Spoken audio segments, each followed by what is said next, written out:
Uma ação do Movimento dos Trabalhadores Rurais Sem Terra, que é o MST, ocupou 3 áreas da empresa Suzano Papel e Celulose, próxima aos municípios de Teixeira de Freitas, Mucuri e Caravelas, no extremo sul da Bahia.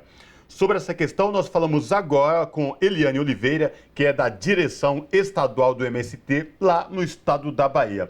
Eliane Oliveira, tudo bem? Prazer te receber aqui no Revista Brasil TVT. Seja bem-vinda. Tudo bem, obrigada. Maravilha. Eliane, vamos falar um pouco dessas ocupações do MST, nessas áreas especificamente, cidades do extremo sul da Bahia. O que levou o MST a fazer essas ocupações e o porquê delas especificamente nessa região da Bahia? Então, as ocupações, né, ela se deu agora, nessa semana, e ela se deu por via de que há aproximadamente 12 anos já havia outras ocupações da empresa de celulose, a Suzano, e naquele período a empresa fez um compromisso com o Movimento Sem Terra nessa região de ceder áreas para fins da reforma agrária para assentar 650 famílias. Então, nesse período aí de 2011 para cá, esse compromisso da empresa não foi cumprido e por isso o movimento tomou essa decisão nessa semana de ocupar essas 3 áreas da empresa que estão localizadas no município de Mucuri, Teixeira de Freitas e Caravelas. As áreas, né, permanecem ocupadas, então é importante a gente dizer que o motivo foi esse, foi o compromisso que a empresa fez com o movimento e não cumpriu durante esses anos. As 650 famílias estão aí durante todo esse tempo na espera e chegou esse momento da gente não ter mais condição de continuar passivamente esperando a morosidade da empresa cumprir com o compromisso que ela fez. E Eliane, essa ação ela faz parte de uma jornada de março do Movimento Sem Terra, né, do movimento, que também é articulado em relação à questão das mulheres. Estamos no mês de março, onde a gente marca o mês de luta das mulheres, mas também uma crítica ao agronegócio, né? Essas duas vertentes aí nessa grande jornada nesse mês de março que o movimento está organizando. O que eu gostaria de te perguntar é também sobre a questão desses locais que foram ocupados serem locais que são plantações de eucalipto, né? Essas plantações de eucalipto, existem ambientalistas, pessoas da área aí da ecologia, que falam que podem ser considerados desertos verdes, né? Que prejudicam também o entorno. Queria que você falasse também um pouco sobre essa atuação da crítica ao agronegócio da jornada e essa relação com essas plantações de eucalipto. Então, aqui no estado e na região ocorre, né, desde 2011, principalmente, a jornada de luta das mulheres nessa região tem ocupado, inclusive, áreas da empresa e também outras áreas de outros monocultivos aqui na região. Mas essa jornada de luta que nós iniciamos essa semana ainda não fazia parte da jornada de mulheres, né, do março aqui na região. A gente vai iniciar a nossa jornada aí a partir da semana que vem. Essas 3 ocupações, elas se deu por conta desse passivo, dessa falta de compromisso da empresa em cumprir com assentar essas 650 famílias que estão na espera. De fato, aqui na região é um deserto verde mesmo. Mais de 70% das áreas aqui, elas estão nas mãos das papeleiras. São 2 fábricas aqui na região e as áreas estão. A gente vem dizendo, né, que a Suzano, ela possui mais de 900 mil hectares de terras estão nas mãos dela. Isso significa um plantio de mais de 500 milhões de mudas todos os dias nas áreas dessa empresa. A gente dizer isso é dizer que a questão ambiental ela é gritante. O problema hídrico na nossa região, aqui do Extremo Sul, é algo que a gente vem ao longo dos anos também travando essa denúncia aí, né, nos municípios, porque ela está em vários dos municípios aqui dessa região. São problemas hídricos, econômicos e sociais, porque faz mais de 3 décadas que a empresa está instalada nessa região. Então, imaginemos nós que o lucro ele não fica aqui. Então, qual é o custo dessa empresa? O custo é a pobreza, é o rastro de miséria que tem deixado nessa região aqui do Extremo Sul. É dizer que temos assentamentos próximos às áreas da empresa, onde ao longo dos anos a gente busca produzir, né, de forma agroecológica, de forma orgânica. O que não conseguimos é o selo para essa produção, porque as áreas estão próximas e eles também se utilizam da pulverização aérea, o que não nos dá a condição, né, dessa produção de alimentos saudáveis. Mas Eliane, só reafirmando, por favor, continua, por favor. só reafirmando que ainda as ocupações não foi da jornada de mulheres, mas foi por conta desse passivo, da falta de compromisso da empresa. E eu estou vendo atrás aí, né, de onde você fala, e tem uma bandeira com a frase agrotóxico mata. E exatamente nessa linha, você falando das preocupações aí da pulverização de agrotóxicos, de como isso impacta na produção de alimento saudável que o MST faz e com muita honra. Tanto teve colheita agora recentemente de soja transgênica, total sem agrotóxico, a colheita de arroz orgânico, que bateu mais um recorde aí. E eu queria saber de vocês, como é que a empresa se posiciona quanto a isso, esses agrotóxicos, e a preocupação recebe vocês, falam com vocês, porque insistentemente vocês falam dessa questão dos agrotóxicos. Como a empresa se posiciona a esse respeito? Então, na verdade, não existe esse diálogo direto. O Movimento Sem Terra, ele tem, né, a sua missão e o seu objetivo, que é de produzir o alimento saudável e, ao mesmo tempo, denunciar os impactos que essas empresas vêm causando na região.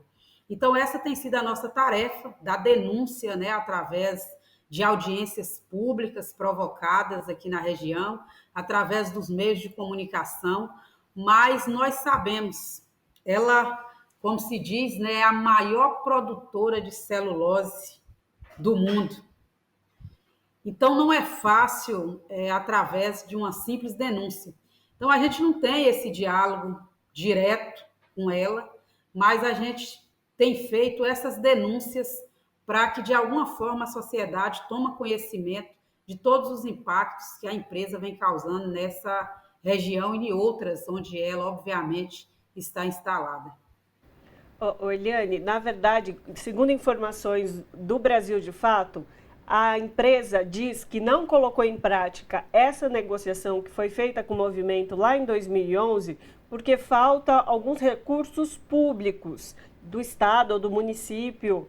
A empresa diz isso, segundo aqui informações do Brasil de Fato.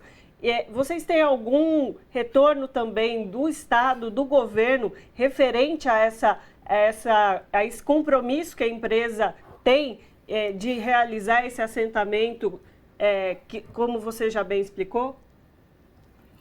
Então, tem se colocado essa questão. A gente sabe que áreas da própria empresa são áreas devolutas, que cabe ao Estado cuidar dessa parte.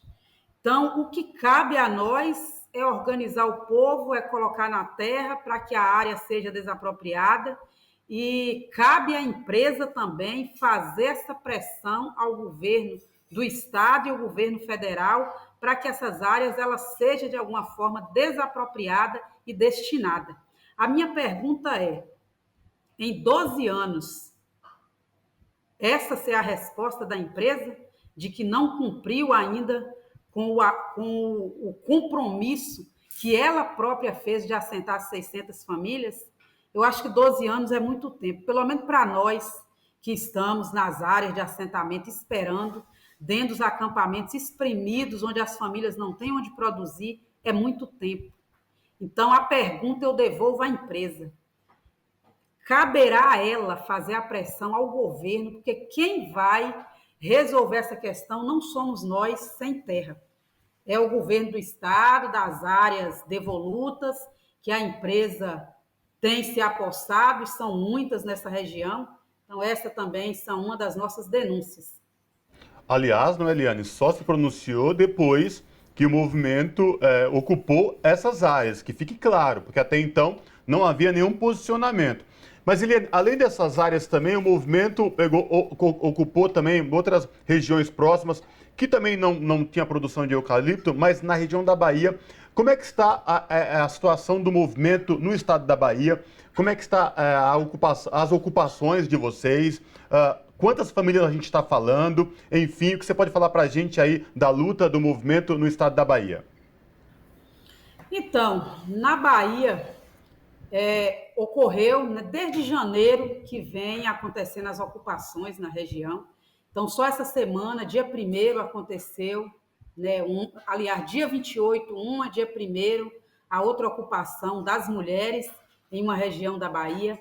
A gente fala de aproximadamente 2.000 famílias envolvidas nessas ocupações, principalmente desse ano. São áreas improdutivas na outra região onde o movimento fez as ocupações. Tem circulado nos meios de comunicação que são áreas produtivas, mas também o movimento tem buscado, através de vídeos, mostrar que produção é essa que os donos estão dizendo que tem. E a gente segue nessas ocupações. Dizer também que tem sido grande a ofensiva, né, por parte principalmente dos fazendeiros, porque às vezes a empresa ela busca meios junto ao governo de fazer o diálogo, mas as áreas do latifúndio não funcionam dessa forma. Então, são várias as ameaças que os companheiros têm sofrido nessa região, nessas ocupações, ao ponto da gente também já estar buscando, né, via aí o governo do estado, fazendo essas denúncias do como tem se dado por lá esses enfrentamentos aí direto dos fazendeiros ao movimento sem terra. Não tem sido fácil, né, aqui no estado as ocupações. E Eliane, aproveitando agora, a gente está falando desse contexto dessas ocupações, que você fez um esclarecimento, então, de que não faz parte ainda das jornadas de lutas de março do movimento, foi anterior ao início dessas jornadas, porque inclusive foi no mês de fevereiro, né? A ocupação foi realizada no mês de fevereiro. Aqui só, então, refazendo uma colocação que eu fiz. Mas gostaria de te perguntar, então, sobre essa jornada de luta aí na Bahia. O que está sendo planejado? Quais são as ações? Para além das ocupações, o que mais o movimento está organizando junto aos seus assentados e aos seus membros? Então, o março aqui na Bahia, né, há aproximadamente 11 anos, ele tem sido esperado por nós mulheres a partir, né, do ponto de vista da organização da ocupação da terra, processo de formação, de estudo. Então, há sim um planejamento sobre isso, haverá sim também ocupações com as mulheres no estado da Bahia.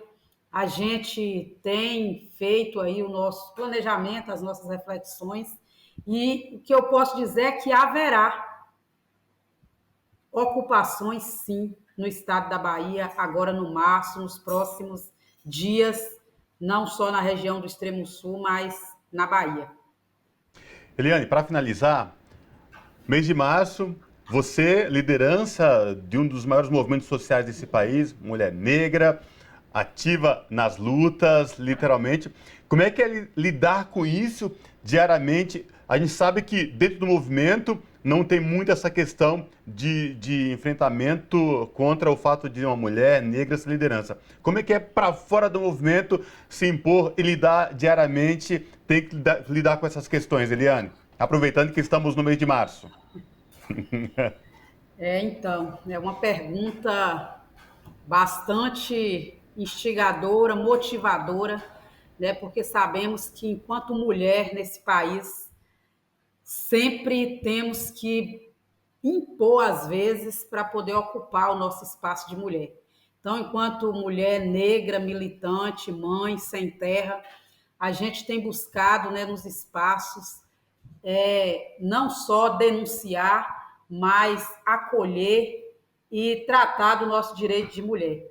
Esse ano, o Movimento Sem Terra ele traz, né, o lema a nível nacional, que é o agro lucra com a fome e com as violências, nós mulheres em resistência. Então, esse é o nosso lema e a gente segue aí pelo março, acolhendo através da formação, através da denúncia do que o agro e do que o machismo também tem imperado nesse país. Não é fácil, né, ser mulher, ser militante dentro dessa organização, mas é bom ter o Movimento Sem Terra, que nos coloca nesse espaço de fala, nesse espaço de buscar qual é a nossa tarefa, qual é o nosso lugar e o que cabe a nós também trazer as outras companheiras, seja do campo, seja da cidade, para poder ocupar o seu espaço. Perfeito. Conversamos com Eliane Oliveira, que é membro da direção estadual do Movimento dos Trabalhadores e das Trabalhadoras Sem Terra, na Bahia. Eliane, muitíssimo obrigada pela sua participação e por compartilhar com a gente todo o contexto e a realidade do que tem sido as ocupações aí na Bahia, que tem repercutido na imprensa, mas aqui você trouxe todos os dados e fatos. Muito obrigada. Eu que agradeço, em nome do Movimento Sem Terra, agradecer esse espaço de poder dizer a real do que está acontecendo. Abraço, Eliane, até a próxima.